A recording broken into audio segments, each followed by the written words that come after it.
Good morning, and welcome to a catch-up.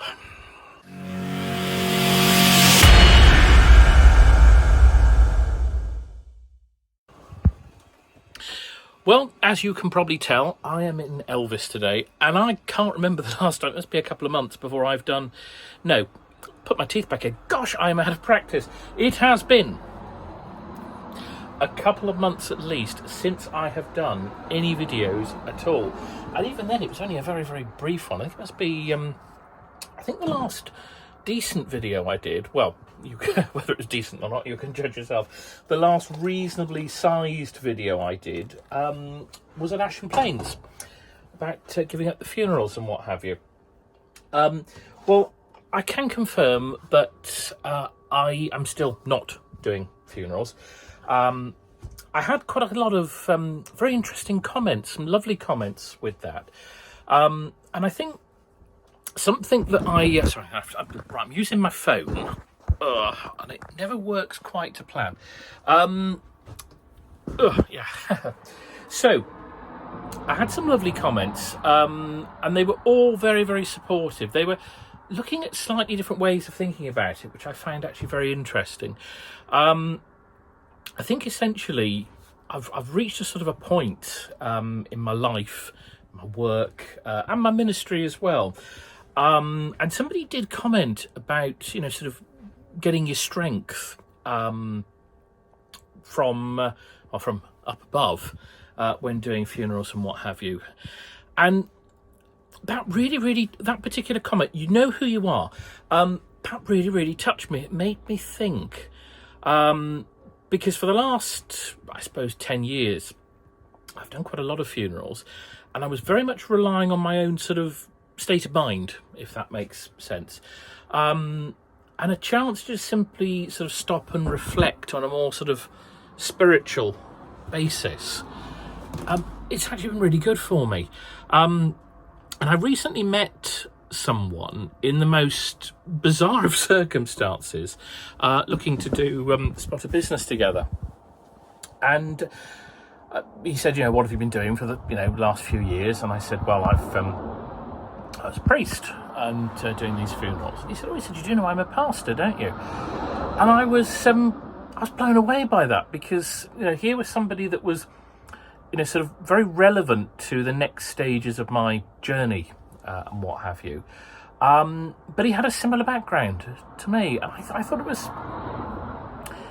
it was a little bit of a one of those moments where you do sort of think, somebody giving me some messages here, I don't know, but yeah, so very, very interesting times. But I think with regard to the funerals, the main thing was that I don't want to say served my time, but I'd given a portion of my life to that particular direction. And I just sort of feel that my calling is in other directions now. I don't know if that's making any sort of sense. I try not to do, how can I put this? Try not to do preaching. Now, I don't try to preach at everyone, and I always said I was a lousy vicar. I couldn't push religion on anyone. Oh, how everybody laughed. But the honest truth is that that's never been my style. I've always been far more reactive. On a very spiritual level, people have come to me, and I'd like to think that I've given them comfort and help, but I've never sort of gone and preached to others. It's almost as if they found their way to me. So I think perhaps a different style of ministry for a different type of person, because we're not all the same, and not everyone likes to just sort of sit and be told things. Some people like to find things out for themselves, and it makes a far deeper connection if they do. So yeah, I'm bumbling on about that, but yeah, there we are. So this morning, I'm having some sausages. What does it with me and sausages? I think the honest truth is that it's just so easy to cook in the motorhome, which I was debating selling Elvis. I was. And I was thinking that if I sold Elvis, I could use the money to build a garden room in the back garden, which Noah could have as a sort of like a base of operations when he's with me.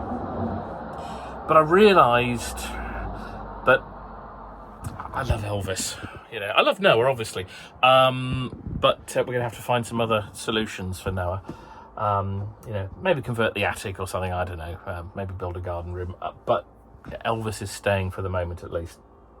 I have been doing some work, which you can see here, and very recently I attempted to use my car, my little MX-5, so that I could.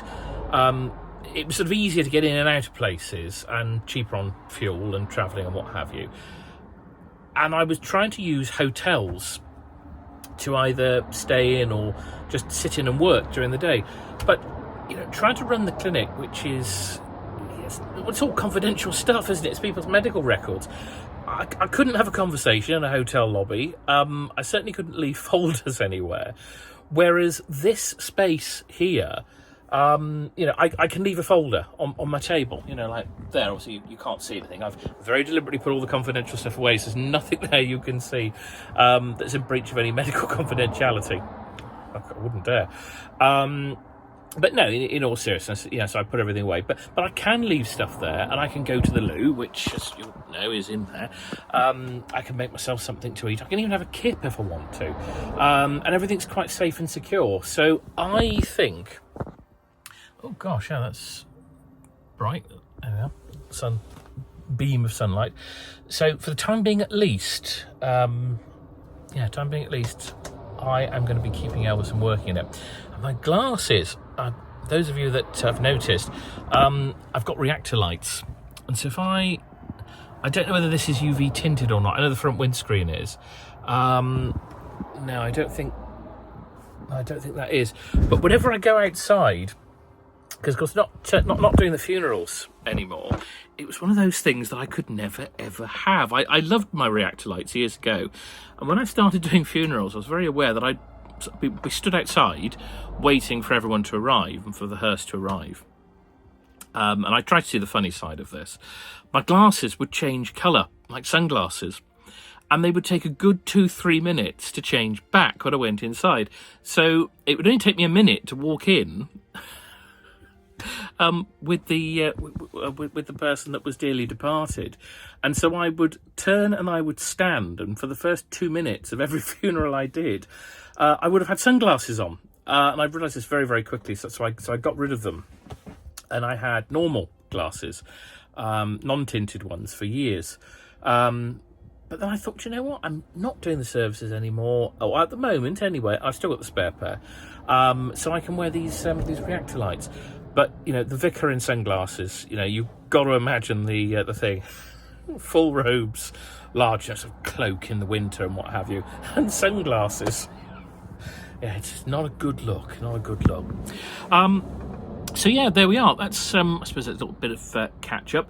I'm going to be in touch with Rick shortly, because he's had adventures of his own, hasn't he? He's been... I haven't watched the latest video. I've been chatting to him, and I don't know how far ahead he is with his videos, or should I say how far behind the videos are. So this whole project of, you know, moving away and living somewhere else, I'm interested to see where we're at with that. That might be quite interesting. So I'm going to watch Rick's last video, most recent video, in a minute, and then I shall phone him and say, right, where are we at, sir? But I'm hoping to do some out and about videos, because the weather's starting to get a little bit warmer now. I mean, I say that, it was -3 last night, and there was Elvis was frozen. I was away in Elvis last night, which is why I'm with him today. And it was frozen over. So I sort of thought, right, you know, put the heating on. Where was I going with this? I digress, don't I? Yeah, out and about. I'm hoping to get out and about. And so I'm hoping that the Rickster, Rick and the Vic, might be out and about very shortly. I'm hoping. It'd be quite nice, because we didn't really do any Rick and the Vic videos last year. So yeah, I'm hoping, you know, maybe go and see some churches. Maybe Hales Abbey. Not on a Monday though, because they're closed. We all know that, don't we? Right, I'm going to say cheerio for now. Thanks for watching. Sorry I haven't been updating for a while. I'm going to try and get back into it now. I'm working on a few bits and pieces projects-wise, and I'm hoping that what I'm doing, which I'll explain about in another video because it's not quite ready yet, but I'm hoping that that project will allow me to do more out and about, more videos, and I will catch you then. So thanks for watching. I think I've said already. See you on the next one. Bye for now.